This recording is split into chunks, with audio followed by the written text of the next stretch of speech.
Good afternoon. My name is Sam Neiman. I'm a member of the League of Women Voters of Fremont, Newark, and Union City. This is one of a series of 12 short videos discussing the pros and cons of the propositions on this November's ballot.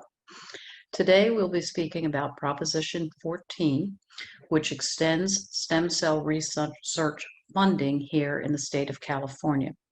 Before I talk about the proposition, though, I would like to say a little about the League of Women Voters.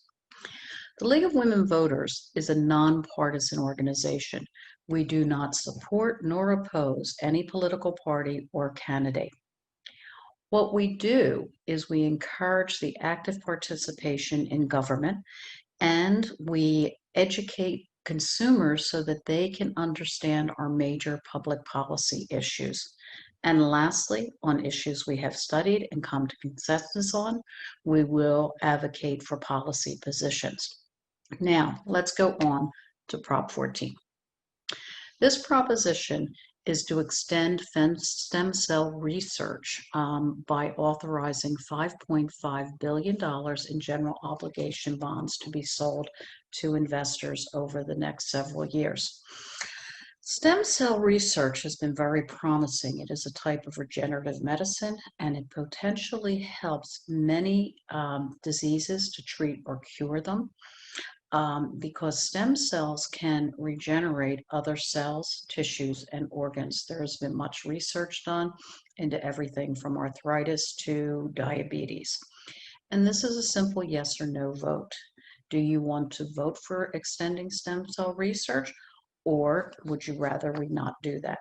Now let's talk about what this means for us here in the state. First, a little background.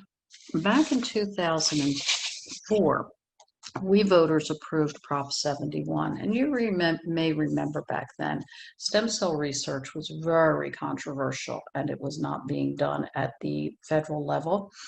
And with Prop 71, what California did was we put it in our Constitution that stem cell research could be done here in the state. In addition to that, we set up the California Institute for Regenerative Medicine, or CIRM. With that, there was a governing board deciding who got grants to do research into stem cell, and this board had 3 active working committees to help them govern, help them decide which areas we were going to study, which schools to fund, which organizations, and additionally put in an independent financial oversight. Back then, we approved $3.3 billion. Of that, almost all of it has been sent already. One of the nice things about this proposition, Prop 71 I'm talking about now, was that anyone who got a grant, if they got an invention, if they created a new invention and they were given monies for that, they had to share some of that back to the state. And when monies were shared with the state, which began in 2017, that money goes into the general fund and can be used for any purposes. What does it mean for us now? And you could look at this as, what's the fiscal impact? Let's talk about what new borrowing we're talking about doing. It is $5.5 billion in principal. And that would be general obligation bonds issued to investors around the country. It would take approximately, and this is an estimate now because we're in a new era of bonds. Interest rates are very, very low. 2-3 years ago, you could easily get 3%, 3.5% for a bond. The estimate of $2.3 billion in bond interest is fairly low because of this unique low interest environment we're in. But the total estimated cost over 30 years is $7.8 billion. And that translates into about $260 million every year out of the general fund that cannot be used for other purposes other than paying bondholders. Okay, what are the supporters saying? Initial funding has advanced treatments and cures for lots of diseases. Alzheimer's, diabetes, heart conditions. I know friends who have had stem cells placed in their knees for arthritis treatment. So it's saying we've done a lot of advances of treatments, and that it also increases patient access and affordable treatments for people who go into clinical trials and get access to the medication. Funding to date has actually been good for the state. So of the we invested 2.7 billion so far, and we've generated about 10.7 billion in economic stimulus. So it's kind of a stimulus engine for the state of California. Opponents, they're saying that California cannot afford this during our economic crisis brought on by the pandemic. You've seen how our budgets have been slashed. This is not the time to be spending this kind of money and a commitment for for up to 30 years in paying these bonds. Also, the opponents feel that the previous funding from 2004 has not yielded nearly the promised economic benefits that we the voters, were promised in 2004. And lastly, they feel that the CIRM is not transparent enough, nor is it as efficient as it could be in verifying the funds are used properly, funding various studies, that this organization is not as effective as it could be, and this proposition expands the board.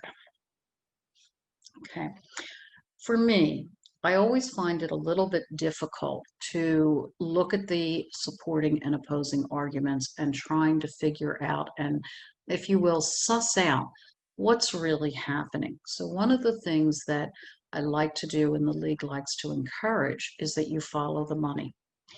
And in the state of California, in a couple of different places, and there will be a reference sheet for you at the end of this presentation, you can follow the money yourself. You can go to the Secretary of State's website, where you go into the ballot measure, and it will show you contributions and how people are spending and receiving money as low as $5,000. Another area where we are very fortunate is we're one of the few states that has something called the Fair Political Practices Commission. And what the FPPC does is California law requires that any committee or PAC that raises over $1 million and has at least one contributor of over $10,000 reports this to the FPPC, and they report it to us, the voters, through their transparency portal. And sometimes you find some very interesting things. In this one, what I did is I looked at the top donors at the beginning of the month of September. And by the way, this is updated frequently, so it behooves you to take a look at the FPPC site to see what's going on with money contributions to committees and who's actually supporting it. In this one, the supporters were mainly from California. And the top supporter, and I'll have to look at my notes here, the top supporter is the Robert N. Klein II. He was a proponent of Prop 71, and he has committed $3 million of his own dollars to this effort. And he was chair of the Yes on 71 campaign. That was the largest donor. The second largest donor is a philanthropist in Southern California. And I pull out JDRF. And the reason I pulled it out is two reasons. One is they're from New York, so they're from out of state. But when I did a Google search on JDRF, I found that they are an international nonprofit that is providing funding and research to combat type 1 diabetes. So when you look at the top donors, most of them are fighting disease. I did this research on 9/7. But when I was looking for opposition funding about a day or two ago, and we're now getting toward the end of the month, I could find no opposition funding for this measure. Talked about various places you could look to find data. The League of Women Voters of Fremont, Newark, and Union City is the top website. There will be links to these videos as well as candidate forums and other election resources. If you look at Voters Edge, which is another website done by the League of Women Voters, that is a comprehensive site that shows you in a different way how the finances work, the measures, the candidates. That's a really good resource. My favorite, the FPPC.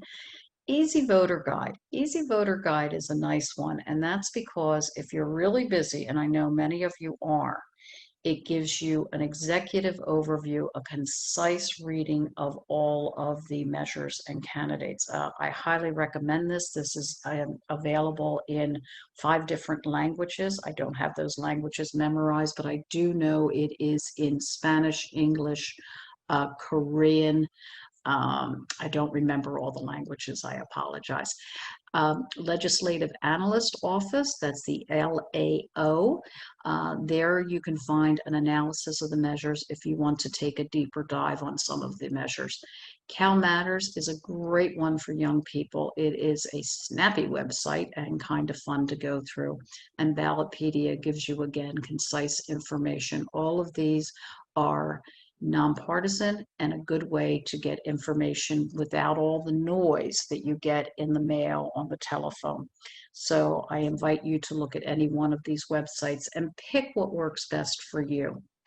So with that, I conclude and I thank you for voting. Goodbye.